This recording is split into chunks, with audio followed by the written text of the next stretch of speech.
today I'm going to show you how I remove orange peel on my personal car when I wanted to have that shine that nobody else have. So I'm going to show you a little quick tip. First thing I do, take the orange peel out with 1,000 grit sandpaper. And I'm not putting no weight on the sandpaper. I'm just, the weight of my hand is where I am as far as the weight is concerned. Normally what I do is I'll go with the feel. I can feel whenever it's ready for me to move on. And you can do this on any paint as long as you take your time.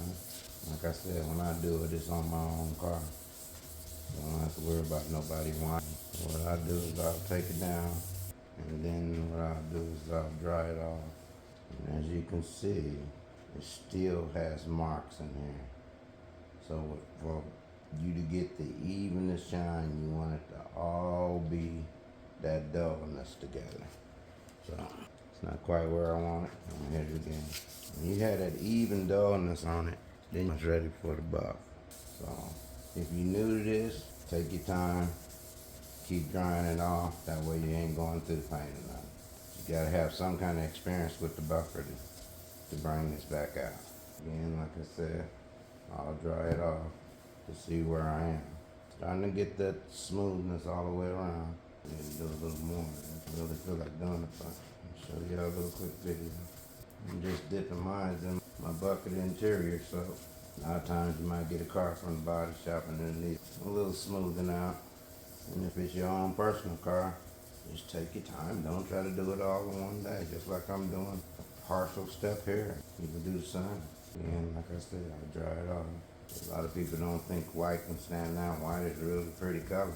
When you get the white touches on it, it'll stand out tall. This is the way you can get your car to look like a diamond.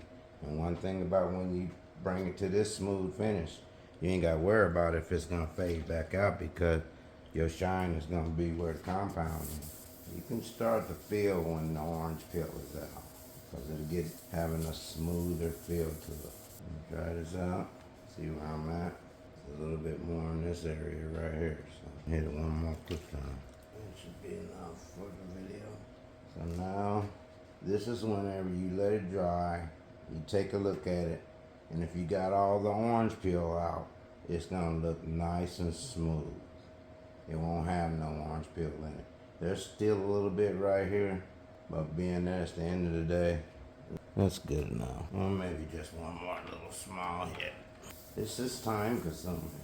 So if you're gonna want to bring your car out to this type of shine, just take your time. When I did my car the first time, it took me 26 hours on this part alone, sanding and compounding. And to this day, it's still pristine.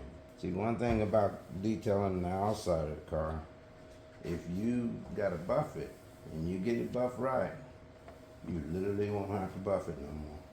No ceramic coating, no nothing. So that's that.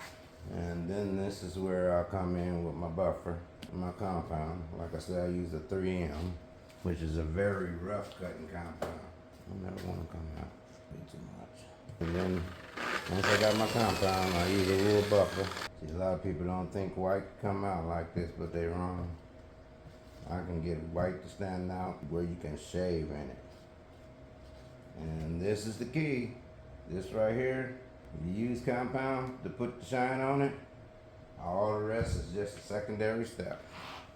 Compound to me is the main step. Not only will it take out the scratches, it'll put on the shine. But if you don't know how to use a buffer, you gotta be careful, because you can burn the paint with this strong compound. And the wet sanding can go through the paint just as well. I usually let the buffer do my buffing for me. I don't put no weight on my buffer. I just control where it goes. This is where your shine comes from. This is a heavy, rough cut compound. No polish, no nothing.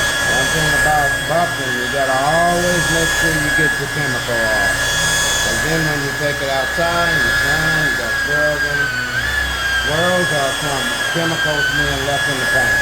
One thing about detailing, it's an art. As you can see, it's starting to come through now. This is just compound. No polish or nothing. So if you want to get this smooth diamond There you go, from the compound. Give it one more little touch just because I'm being picky. And then I can put a little polish on it. Being that I know how to read the print pretty well, I know when to stop and when to keep going whenever it comes to how long you buck on it. This is just to show that if you got a car and you got the time and you want to make it look like a diamond, this is it right here. Compound is the key. And if you make it shine from the compound, then when you put on the polish is just a follow-up. Polish and glaze is just follow-up from the compound. I don't buck too much around here because the boss says I take too much time. I get too particular about my job. I want them all to be perfect. Like I said, I've been doing it for so long. I read the paint as the bucker is going over it. So I'm looking particularly at the spot that I know is doing the work with the pad. A lot of people don't use rule pads no more. It's the old-fashioned way of getting it there. The one thing about when you get it like this shine will never come out. Ever. I did my car 7 years ago and that shine is still perfect. There we go. Look at that. Just from compound. And let me put a little polish on it.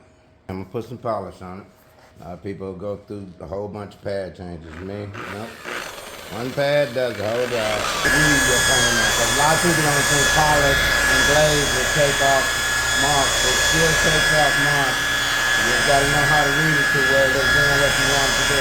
And let me wipe that down, and as you can see, swirls out of it. Let me zoom it in a little bit. I'm gonna show you the finished job here in just a second.